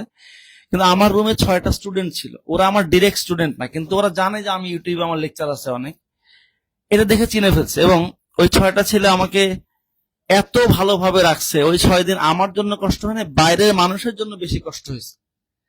ওরা আমাকে, আমি 2 দিন গোসল করেছি, আমি লুঙ্গিটাও আমি ধুতে পারি না, ওরা ধুয়ে দিছে। 2-1 বার খাইছি আমি, ওই মোটা ভাত খাইতে পারতাম না, ওরা আমার জন্য বিস্কিট, চানাচুর সব নিয়ে আসছে। এবং প্লেটটা আমি একদিনও ধুতে পারি, ওরা আমাকে ধুয়ে দিচ্ছে প্লেটটা। তো এই তখন মনে হচ্ছে না, এই প্রফেশনটা সার্থক। আর কটা ছেলে আসছিল, স্যার আমরা এখন ফাঁসি দিলেও আমাদের আফসোস না, আপনারা আছেন। এই কথা, কতগুলি কথা শুনে আমরা একটু আরো সাহস পেয়েছিলাম, আমরা ইনশাল্লাহ কিছু যদি হয়েও যায়, এটা সবার পরবর্তী প্রজন্মের জন্য ভালো হবে ইনশাল্লাহ। তবে আরেকটা কথা, যে এই গত কিছুদিন আন্দোলনে যে বাচ্চাগুলি মৃত্যুবরণ করেছে, সবার মানে রুহের মাগফিরাত কামনা করছি, আল্লাহর কাছে ফরিয়াদ করছি, ওদেরকে জান্নাতুল ফেরদাউস দান করুন, ওদের ফ্যামিলিকে ধৈর্য ধরা তৌফিক দান করুন, এবং এর বিনিময়ে আমরা যে একটা ভালো কিছু পেতে যাচ্ছি ইনশাল্লাহ, এটা যেন খুব ভালোভাবে আল্লাহ কবুল করেন আর কি। বাকিটুকু ফাহাদ স্যার বলেন। স্যার আরেকটা জিনিস, একটা জিনিস বারবার, একবার তো আমার চোখ দিয়ে পানি বের হয়, রাজ একবার কাঁদে, রিপন স্যার একবার কাঁদে, তো মনির স্যার এবং ফাহাদ স্যার সবসময় আমাদের সাহস দিচ্ছিল, সানি এর থেকে খারাপ কিছু তো হইতে পারতো। হ্যাঁ, সানি আমি এটা বলছিলাম সানিরে, যে সানি থানায় হচ্ছে আমাদেরকে গুলি করতে পারতো। হ্যাঁ, আল্লাহর কাছে শুকরিয়া এবং তোমাদের দোয়া ছিল যে থানা আমাদের গুলি করেন। পরে হচ্ছে মনির স্যার চেষ্টা করছে বিভিন্ন ভাবে আমাদেরকে মজা দিয়ে রাখার। হ্যাঁ, রাজকে সাথে সবচেয়ে বেশি করছে, রাজের সাথে, যাতে উৎফুল্ল রাখার। মানে ওই মোমেন্টে যদি মেন্টালি আমরা ডিপ্রেসড হইতাম, তাহলে আমি মারা যাইতাম। আমি দেখতেছিলাম এমডি স্যারকে, মানে মানুষ পাথর হয়ে যাইতে দেখছি ওই দিন। আমি প্রথম 2 দিন তো স্যারের মুখ দিয়ে একটা শব্দ বের হয় নাই কোনো, স্যার যেমন আছে, মানে স্যার শুধু, আমি শুধু দেখতেছি, স্যার শুধু মানে ফুল পাথর একটা মানুষ। আমি সিকোয়েন্সিয়ালি বলি, আমদানিতে আসলাম না, আমদানিতে আমরা কতক্ষণ ছিলাম? আমদানিতে একদিন, বিভৎস একদিন 77টা মানুষ একটা রুমের মধ্যে 3 বেলা খায়। 3 বেলা 77 জন মানুষ 3 বেলা ওই থালাবাটি ধোয়ার জন্য সিরিয়াল দেয়, তারপর খায়, এবার ওই থালাবাটি আবার ধোয়ার পরে আবার রাখে। বিচিত্র ধরনের মানুষ একসাথে, সিগারেটের গন্ধে থাকতে পারি নাই, ওদেরকে বুঝাইতে পারতাছি না যে তোরা সিগারেট খাইস না, যারা আমাদের সাথে ছিল। মানে মনে হবে যেন টিয়ার শেল মারছে রুমের মধ্যে, কিন্তু সিগারেট খাচ্ছে। যাই হোক, এই অবস্থা। এখন এই অবস্থায় আমাদেরকে সবাইরে ডাকলো, আমাদের আবার হচ্ছে আমাদের কি কার্ড বানালো, কেস কার্ড বানাইলো আমাদের সবার। মামলা আর ধারা, আমাদের ধারা কি কি জানি, 10টা ধারা ছিল। 11টা ধারা ছিল আমার, ওর 10টা ধারা ছিল। বিশেষ ক্ষমতা আইনের একটা কেস কার্ড। আমরা ভাঙচুর, আমরা বিস্ফোরক, আমরা মেটেরিয়াল ভাঙছি, আমরা পুলিশের উপর হামলা করছি, Attempt to মানে murder. অ্যাটেম্প্ট, মানে যত ধারা সম্ভব সব ধারা দিছে। আমি নিজে ধারা গুনতে পারতেছি না যে এত ধারা আমি মামলা খাইছি। যাই হোক, আমদানি থেকে আমাদেরকে ওয়ার্ডে নেওয়া হলো। আমি ছিলাম 5-2, আমি সানি গুরু 5-2, 6-4, 6-5, 2-4, 2-4 আর 5-3 আমরা বিভিন্ন ওয়ার্ডে ছিলাম। এই গল্পটা 10 মিনিটে শেষ করতেই হবে, মজার গল্প। এবার যখন আমি ওয়ার্ডে আসলাম, তখন জেলটাকে আরেকটু আত্মস্থ করতে পারছি যে ব্লাডের সাথে মিশতেছে, যে জেলটা কেমন, মানে জেলে কিভাবে থাকতে হবে, বছরের পর বছর মানুষ জেলে থাকে কেমনে। তা আমাদেরকে ওয়ার্ডে নিয়ে গেল, নতুন মানুষ 32 জন মানুষের মধ্যে আমরা ঢুকলাম 3 জন। এখন ঢোকার পরে কোথায় ঘুমাবো বুঝতেছি না, একটা তো যায়, সবাই ঘুমাচ্ছে। এমন সময় ওই ওয়ার্ডের মধ্যে প্রতিটা ওয়ার্ডে 2 জন দায়িত্বে থাকে। দণ্ডপ্রাপ্ত আসামি আছে, যাদের মধ্যে একজন হচ্ছে ইনচার্জ, আরেকজন হচ্ছে রাইটার। তাদের কাছে আমাদের নাম এন্ট্রি হইলো, কেস কার্ডটা জমা দিলাম। আমরা হচ্ছে আমদানি থেকে আমদানিকৃত নতুন আসামি, যারা এখন ওয়ার্ডে থাকবো। এবার ওয়ার্ডে ঢোকার পরে মনে হইলো যে এটা আমাদের বাসা বানাইতে হবে। এবং কারাগারের সবচাইতে বাজে বিষয় হচ্ছে, পৃথিবীর সবচাইতে মানে জঘন্যতম ঘটনা হচ্ছে যে মানুষের কিছু করার নাই, মানে আমার কিছু করার নাই, আমার জেলের ভিতরে কিছু করার নাই, সময় কাটে না। মানে মানে আসরের নামাজ থেকে শুরু করে, জেলে আমরা 5 ওয়াক্ত নামাজ পড়ছি, সবাই 5 ওয়াক্ত নামাজ পড়ছি। জেলের মধ্যে জামাতের সহিত নামাজ হয়, জেলের ভিতরে প্রত্যেকটা সেলে আজান হয়, প্রত্যেকটা সেলে জামাত হয়, প্রত্যেকটা সেলে 5 ওয়াক্ত নামাজ হয়। এবং সবচেয়ে মজার ব্যাপার হচ্ছে, এশারে নামাজের পরে আমাদের খাওয়া দাওয়া হয়, এশারে নামাজের পরে জেলের ভিতরে ঘুমাইতে হয়। ঘুম চাইলে কেউ গল্প করতে পারে, যার যার গল্প শেয়ার করতে পারে, ঘুম। এবং 3:30টায় আমাদের ঘুম ভাঙে, 3:30টায় ফজরের আজান হবে, সবাইকে ঘুম থেকে উঠতে হয়। ঘুমানোর পর ঠিক কটার সময়, 4:30টায়, 4:30টার সময় আমাদেরকে ফাইল হয়ে বসতে হয়, 4 জন করে। জেলের ভিতরে নিয়ম হচ্ছে 4 জন করে একসাথে ব্যাঙের মতো বসে ফাইল হবে। কারারক্ষী প্রতিদিন 2-3 বার যতবার ইচ্ছা আসে, আসার পরে হচ্ছে ফাইল গুনে চেক করে যে এই রুমে যতজন ছিল ততজন আছে কিনা। ভয়াবহ অভিজ্ঞতা। এরপরে সকালের খাবার আনার জন্য যাইতে হয়। এবং আমি মেনশন নট, এই কেরানীগঞ্জের জেলখানার সবচাইতে মজার বিষয়, সবচাইতে আনন্দদায়ক বিষয় ছিল জেলখানার পানিটা এত বিশুদ্ধ, পানিটা এত ডিপ, আমি শুধু পানি খেয়েছিলাম। এবং জেলখানার ভাত যে কতটা ভয়ানক কষ্টের খাবার, কতটা ভয়ানক কষ্টের সবজি, আর কতটা ভয়ানক কষ্টের ডাল। ভাত, সবজি, ডাল, প্রতিবার ভাত, সবজি, ডাল। সকালে রুটি, হালুয়া, রুটি, সবজি, আর রাতে আর দুপুরে ভাত, ডাল, সবজি, একই খাবার। কিন্তু যখন আমাদের পরিবার আমাদেরকে টাকা দিল, তখন কিছু কিনে খাইতে পারলাম আর কি। সো এই ছিল মোটামুটি ভাবে জেলখানার বর্ণনা। আর নতুন করে কিছু বলতে চাই না। স্যার, জেলখানার দ্বিতীয় দিনের একটা ঘটনা যেটা সবচাইতে বেশি কাঁদাইছে, যে কি ফাহাদ স্যার তো সচরাচর সাহস দিয়েই যাচ্ছে। তো দ্বিতীয় দিন সকালবেলায় হঠাৎ করে দেখি ফাহাদ স্যার জানালায় মাথাটা লাগায় বাইরের দিকে তাকায় আছে। তো কান্না পাইছে, কি করবো। আমি তখন আসছি, এসে স্যারের পাশে দাঁড়াইছি। স্যারের পাশে দাঁড়ানোর পরে তার আগে টুকটাক আমরা সবাই একটু কান্নাকাটি করছি। ফাহাদ স্যার সবসময় সাহস দিয়ে যাচ্ছে আমাদের। তো ওই সময় এসে আমি স্যারের পাশে এসে দাঁড়াইছি, দেখি স্যারের চোখটা ছলমল করতেছে। আমি জিজ্ঞেস করতেছি, স্যার কি হয়েছে, আপনার কি হলো? স্যার তখন বলতেছে কি, যে আমার মেয়েটা প্রত্যেকদিন সকালে সানি ঘুমের থেকে উঠেই বলে বাবা কোথায়, বাবা বাবা বলে চিৎকার দেয়। আমার মেয়েটা এখন কারে নিতেছে বলে স্যার দিয়ে দুই চোখ দিয়ে মানে অঝরে পানি বের হইতেছে। মানে তখন স্যারকে তখন আমি জড়াই ধরে বলছি, স্যার আপনি ভেঙে পড়লে আমাদের কি হবে, আমরা তো আপনারা দেখে আসছি স্যার। তখন আমার চোখের ভিতর আসতেছিল আমার বাবা, রেখে গেছি অসুস্থ মানুষ, ডান পায়ের লেগামেন্ট ছেঁড়া, আব্বু জন্ডিস। আব্বুর চেহারাটা মানে ভাবতেছিলাম যে তাহলে তার এখন সিচুয়েশনটা কি, মানে বাবার যে একটা ফিল। জেলখানায় আমরা কিন্তু ইউজ টু হয়ে গেছিলাম 1-2 দিন পরে, কিন্তু এই যে পরিবারের মানুষগুলো, বাইরের যে দৃশ্যগুলো, 6টা দিন কারোর সাথে কোনো কথা নেই। 6টা দিন স্যার, আমরা এখানে যারা আছি সবাইকে স্যার অনেক বেশি ভালোবাসে। আমাদের যে সাকিব বাংলা পড়াই, তো স্যারের স্টুডেন্ট, স্যার যে ওরে কতটা ভালোবাসে মানে থানায় বুঝছি। থানায় বারবার, তোমরা জানো আমাদের অ্যাক্টিভিটি সম্পর্কে, তোমরা জানো আমরা কে কতটা ইনভলভমেন্ট ছিলাম, স্যার কতটুকু, আমি কতটুকু, মনির স্যার কতটুকু, রাজ, সাকিব কে কতটুকু। কয়েকবার আমাদেরকে বলছে সাকিবকে ফোন দেন, সাকিবকে আনান, এই সাকিব হাসানকে ওকে আনান, ওর নাম্বার দেন। আমরা একবারের জন্য ওর পরিচয় নেই, একবার বলছে আর স্যারকে মারছে, আমাকে মারছে। মানে ওই দিন আমি শুধু দেখতেছিলাম স্যার, পরে স্যার এসে বলতেছে, সানি আল্লাহ সহায় এখানে আপনি আমি মার খাইছি, আমার সাকিব আসে নাই, ও ডেড হয়ে যেত।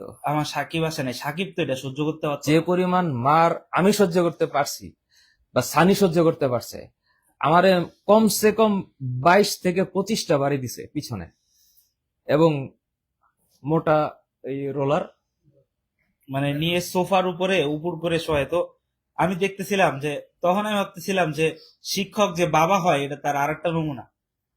যে স্যার মানে আমরা ভিতরে, কিন্তু স্যার বাইরে সাকিবের কথা চিন্তা করতেছে। স্যার ভাবতেছে আল্লাহ, স্যার বারবার বলতেছে আল্লাহ, যাদের নাম বলতেছিল আমাদেরকে, আল্লাহ সাকিব রে হেফাজতে রাখো, ও যেন একটু দূরে সরে থাকে, ওরে যেন হাতে না পায়। গুরুকে নিয়ে আমার যথেষ্ট কনফিডেন্স আছে, মায়ের সহ্য করতে পারবে, শক্ত শরীর, দেখলে মনে হবে কিছু নেই, কিন্তু গুরু অনেক বেশি পরিমাণে স্ট্রং ছিল আমার চেয়ে। আমি সামটাইমস হচ্ছে ইমোশনাল ছিলাম, কিন্তু গুরু অনেক স্ট্রং ছিল। এবং এর মধ্যে যে মজাগুলা করে আমাদেরকে যে এন্টারটেইন করতে, মানে আমাদেরকে এন্টারটেইন করতে হচ্ছিল, মানে আমি যদি কোনোভাবে মনে করি যে আমার মন খারাপ, তাহলে আমি মরে যাইতাম।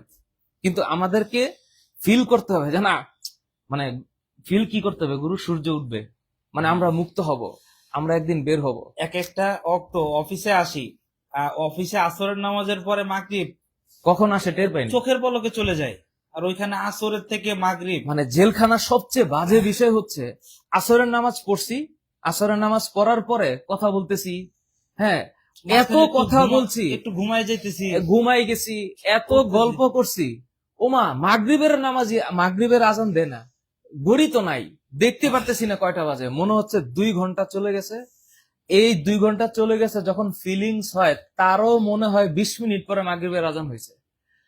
প্রতিটা মোমেন্টে মনে হয়েছে যে এরে আল্লাহ, একদিন তো মনে হচ্ছে 1 মাসের সমান। যাই হোক, এইভাবে আমাদের জীবনটা পার হয়েছে।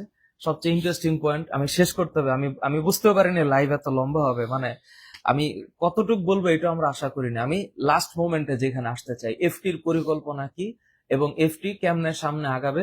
এবং আরো একটা ইম্পর্টেন্ট বিষয়, আমরা যে 6 জনের গল্প তোমরা শুনছো, এটা তো এক পাশের গল্প, আরেক পাশের গল্প আছে, সেই গল্পটা শোনানো লাগবে।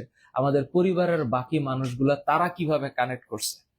আমি তাজকে, জেরিনকে, রিফাত, তাজ, জেরিন, রিফাত, ঠিক আছে, ওরা তো ওদের সাইড থেকে চেষ্টা করছে কিভাবে আমাদেরকে মানে উকিলের সাথে সম্পৃক্ত করা যায়, বা হ্যাঁ, কিছু জিনিস এবং যেটা হচ্ছে যে তারা এগুলি জানেও না, কখনো এগুলি শোনেও নাই, কিভাবে এই জায়গাগুলিতে কার কাছে যেতে হবে, কে উকিল হবে, উকিলের কি করবে উকিল, এই জিনিসগুলি তারা কোনোদিন করে নাই বা কোনোদিন শোনেও নাই। কিন্তু somehow they managed. That was a great support, and আলহামদুলিল্লাহ যে এটা আল্লাহ হয়তো ম্যানেজ করে দিছে, এটা একটা বিশাল ব্যাপার। আর আমি মানে আমার জায়গা থেকে আমি আসলে এটা বলবো যে আমি আর মানে বর্ণনাতে যেতে চাচ্ছি না, বর্ণনা যেটুক দেয়া হয়েছে আমার মনে হয় এনাফ। আর কিন্তু একটা জায়গা যেটা যে মারধর করা হয়েছে, বা ওখানে খারাপ মানে যেই জায়গাটাতে মানে মারধরটা হয়তো ম্যানেজ হবে বা এটা মিনিমাইজ হবে বা এটা রিকভার হবে, কিন্তু যেই জায়গাটা যে কিছু ভাষা ব্যবহার করা হয়েছে এই ভাষাগুলি মনে হয় না আমি উচ্চারণ করতে পারবো। তো এইটা আমি মানে ওখান থেকে আমি এই যে চুপ ছিলাম, আমি এখনো নিতে পারছি না যে এই ভাষাগুলি কিভাবে বলা হইলো। আমি BC বলতে হ্যাঁ পারে। এখন উনি একজন বড় কর্মকর্তা, উনি উনি আমি ওখানে একজন আমি খুব ফিল করি একজন অফিসার ছিলেন, আমি জানি না ওনার নাম। উনি একটা সময় বলতেছিলেন যে স্যার উনি বয়স্ক মানুষ, উনি ওনার উনি উনি উনি একটু বয়স বেশি, সামন উনি ওনাকে ইয়া করার দরকার নেই। উনি আসছে, উনি দেখে গেছেন, ঠিক আছে, কারণ একটা মানুষ তো দেখতে হবে কে আসছে, কোথায় গেল, তার রিলেটিভ বা তার একজন আপন কেউ, এটা তো হতেই পারে। তো কিন্তু ফাইনালি যাই হোক আমাকেও ওখানে নেওয়া হয়েছে আল্লাহর ইচ্ছা বা সৃষ্টিকর্তার ইচ্ছা, কারণ আমি কোনো আন্দোলনে যাই নাই। আমি এখন শুধু আমি আমার রেগুলার জব নাই, বাট আমি চিন্তা করছি যে আমি সময়টা তো আমার এমনিতে গেলে হয় না, যার কারণে আমি ভাবলাম যে আমি একটু সময় দিই এফটিতে, মাঝে মাঝে আসি, সবাই আসে, আমিও উৎফুল্ল থাকি সবার সাথে, সবাই ইয়ং, আমি নিজেকেও খুব তাদের সাথে থেকে আমি আমাকে আরো স্বতঃস্ফূর্ত রেখে আমি শারীরিক মানসিক ভাবে আমিও যেন একটু ভালো থাকি, এই জায়গাটা চিন্তা করে আমি এখানে সময়টা দিই। তো এর মধ্যে এই ঘটনা ঘটলো, যেতে হলো, এটা যাই হোক, কিন্তু আমি যেটুক বলবো যে এখানে আজকে যেই শেয়ারিংটা হলো, ইট ডাজন্ট মিন দ্যাট আমরা কাউকে কোনোভাবে দায়ী করছি অথবা কাউকে আমরা কোনোভাবে ছোট করছি। আমি যেটা মনে করি যে এই শেয়ারিংটা হয়েছে, আজকে যারা স্টুডেন্ট তারা একদিন অফিসার হবা তোমরা, it's our believe and we strongly believe যে তোমরা দেশ চালাবা, এবং এই দেশ আমরা যেটা মনে করি যে সোনার বাংলা, সুন্দর বাংলা, বৈষম্যহীন বাংলাদেশ আমরা চালাবো, এটা তোমরা আমরা তৈরি করবে। আমরা ওই সময় গিয়ে এই আজকের এই জার্নিতে যে এই লার্নিং গুলি যেন তোমাদের কাছ থেকে আবার এগুলি মানে আবারও মানে এই না আসে, এইগুলিকে কিভাবে আমরা ম্যানেজ করে দেশ পরিচালনা করব, বা এখনো যারা আছেন, আমরা এর মধ্যেও বলেছি যে অনেক অফিসার আছেন, ডিবি অফিসের কথা অলরেডি এসছেন, সাম এহসান সাহেব, he was extremely good behaved with us, এবং we are very happy যে উনি বুঝতে পেরেছেন যে অ্যাজ এ টিচার আমাদের এই গ্রুপে আমরা যারা ছিলাম উনি যে রেসপেক্টটা দিয়েছেন, we salute him, I respect him. এবং আমি তার ওই জিনিসটাই কম্পেয়ার করছিলাম যে তাইলে কি ঘটলো, কি হলো, বাট উনি ওখানে শেষ করে আমরা ওখানে যখন জেলে গেলাম, জেলখানাতেও অনেক স্টুডেন্ট আছে যারা আমাদের স্যারদেরকে বা আমাদেরকে যথেষ্ট রেসপেক্ট করেছে। যখন আমরা বলছি আমরা পড়াই, আমাদের এরকম একটা ইনস্টিটিউশন আছে, তারা জেলখানার যতজন আছে, আমি তো সারপ্রাইজিং একটা বিষয়, যেখানে এমন অনেকে ছিল যে স্যার স্কুলের গন্ডি কোনোদিন মারায়নি, কিন্তু তারা যে রিক্সাওয়ালাও আছে, হ্যাঁ রিক্সাওয়ালাও আছে, এবং অনেক বড় মানে আরো অনেক শিক্ষিত মানুষও আছে। তো এনিওয়ে তারা আমাদেরকে যথেষ্ট রেসপেক্ট করেছে। আমরা খুব হ্যাপি যে পরিবারের দিক থেকে আমাদের টেনশন, আমাদের চিন্তা, আমাদের ভাবনা, এগুলি নিয়ে আমরা খুবই বিব্রত ছিলাম এবং কিছু করার ছিল না।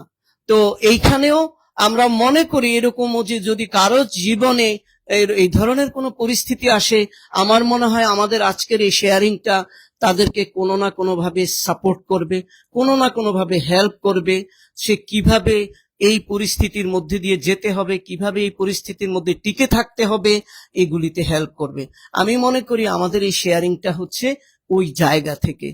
আর একটা জিনিস আমি বলবো যে আমরা আসলে এরই মধ্যে খুব চিন্তিত ছিলাম যে আমরা কি আমাদের এফটির কার্যক্রমটা আবার কবে থেকে স্টার্ট করতে পারবো ফুল সুইং, যে কি আমরা কবে ছাড়া পাবো এইটাও আমাদের ইয়া ছিল না। তো আলহামদুলিল্লাহ যে আমরা খুব আর্লি সবাই মুক্ত হতে পেরেছি এবং আসতে পেরেছি। এসে আমরা আজকে যে লাইভে এসেছি এবং আমি খুব এবং আরেকটা জায়গাতে আমরা খুব ফিল করি আমাদের যারা স্টুডেন্ট, ইভেন থানাতে যখন আমরা, তখন থানার এডিসি সাহেব উনিও বলতেছিলেন যে কি ব্যাপার আপনারা কি এমন করেন, এত মেসেজ, এত কমেন্টস, এত এই মিনিটের মধ্যে এত কিছু কিভাবে ইয়া হয়। তো এই যে এইটা কিন্তু আমি জানি না ওনারা হয়তো কিভাবে রিয়েলাইজ করেছেন, বুঝতে পেরেছেন কিনা, কারণ এটা অনলাইন প্ল্যাটফর্ম, আমাদের লক্ষ লক্ষ স্টুডেন্ট সারা বাংলাদেশে আমাদের এই প্ল্যাটফর্মের সাথে ইনভলভ, তারা পড়ে, আমরা পড়াই, আমরা মানুষ গড়ার কারিগর তৈরি করার চেষ্টা করছি। আমরা একটা সুন্দর বাংলাদেশের প্রত্যাশায় আমরা এবং বৈষম্যহীন বাংলাদেশকে ত্বরান্বিত করার জন্য আমরা আমাদের এই ক্ষুদ্র প্রয়াস যে শিক্ষার মধ্য দিয়ে আমরা তাদেরকে সামনে এগিয়ে নিয়ে যাব। তো এনিওয়ে আমি এই শিক্ষার আমরা তোমাদের এই মানে কমেন্টস শোনা এবং কিছু জানা, যখনই আমরা গেছি, যেখানেই গেছি, অনেক অফিসারের ছেলে মেয়েরা আমাদের টিচারদেরকে দেখে তারা আপ্লুত, এবং তারা আমাদের এই টিচারদের সামনে পেয়ে অনেক অফিসাররাও খুব ইয়া করছেন। ওই জায়গাগুলি আমাদের জন্য ছিল খুব আনন্দের এবং খুব মানে বুকটা ভরে যাওয়ার মতো একটা সময় ছিল এই জিনিসগুলি। তো এগুলি আমাদেরকে সাহস জুগিয়েছে এই এই এই জার্নিটার মধ্য দিয়ে যেতে, আমাদেরকে যথেষ্ট হেল্প করেছে আমরা উৎফুল্ল থাকার জন্য, আমরা এইটাকে সয়ে নেওয়ার জন্য। আমরা খুব আর নিজেদের মধ্যে আমাদের অনেক আলোচনা, শুধু শুধু আমরা একটা কথা বলে চেষ্টা করছি একে অপরকে সাপোর্ট দিয়ে আমরা মেন্টালি থাকার জন্য। তো ওই যায়, তো আমরা তোমাদের কাছে কৃতজ্ঞ, আমাদের সমস্ত স্টুডেন্ট, আমাদের সমস্ত প্যারেন্টস এবং আমাদের যারা আমাদেরকে বিভিন্ন এই কমেন্টস করে বা বিভিন্ন ইয়াতে পরবর্তীতে আমরা শুনেছি আমাদের কাছে মেসেজ মানে গিয়েছে এরকম যে হ্যাঁ অনেকেই আমাদের নিয়ে খুব মানে আশা করছে খুব তাড়াতাড়ি হয়তো আমরা ছাড়া পাবো, বা আমাদের জন্য দোয়া করেছেন অনেকে। We are extremely grateful to all of you, এটা আমরা প্রচন্ড ভাবে গ্রেটফুল। আর আমরা আরেকটা জায়গা এখন একটু আমি বলি যে আমাদের আসলে ইনশাআল্লাহ যেহেতু আমরা আজকে আমাদের সামনে সব টিচাররা আছেন এবং আমরা সবাই আজকে একসাথে হয়েছি, আজকে আমরা একটা ডিসিশন নেব, আমাদের সমস্ত এফটির সকল প্রোগ্রাম ইনশাআল্লাহ খুব তাড়াতাড়ি, আমরা আশা করছি আগামী শনিবার থেকে আমরা তোমাদের লাইভ ক্লাস ইনশাআল্লাহ সবগুলি আমরা মানে তোমাদের অন এয়ারে যাব এবং রেগুলারলি আমরা তোমাদের সব কোর্সগুলি আমরা ইনশাআল্লাহ চালু করে দিব, এবং এই আশা করছি তোমাদের সাথে আমরা আবারও সেই মানে পুরনো ধাঁচে পুরনো অবস্থানে গিয়ে আমরা তোমাদের সকল এবং যেইটুক লস হয়েছে, আমরা আমাদের প্রাতিষ্ঠানিক দিক থেকেও আমরা একটু পিছিয়ে পড়েছি, অনেকগুলি ইস্যু ছিল, অনেকগুলি বিষয় ছিল, অনেক প্ল্যান ছিল, নেক্সট টাইম আমাদের কিছু পাবলিকেশনের বিষয় ছিল, এগুলিতে আমরা পিছিয়ে গিয়েছি। বাট ইনশাআল্লাহ আমাদের সেই সামর্থ্য আছে, আমাদের সেই ক্যাপাসিটি আছে, আমাদের সেই রকম মানসিকতা আছে, ইনশাআল্লাহ আমরা সব কিছুকে একটা রেগুলার অবস্থায় নিয়ে আসব। আর তোমাদের যেটুকু আমরা দিতে পারিনি, যে কিছু ক্লাস মিস হয়েছে, আমরা আশা করছি এটা খুব তাড়াতাড়ি আমরা তোমাদের সকল ক্লাস যেগুলি লস হয়েছে এগুলি আমরা রিকভার করে দিব ইনশাআল্লাহ।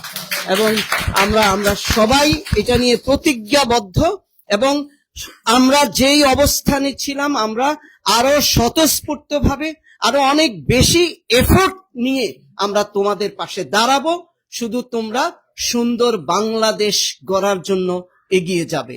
সবাই অনেক ভালো থাকো। এন্ডিং এ কিছু কথা বলতে চাই। কেউ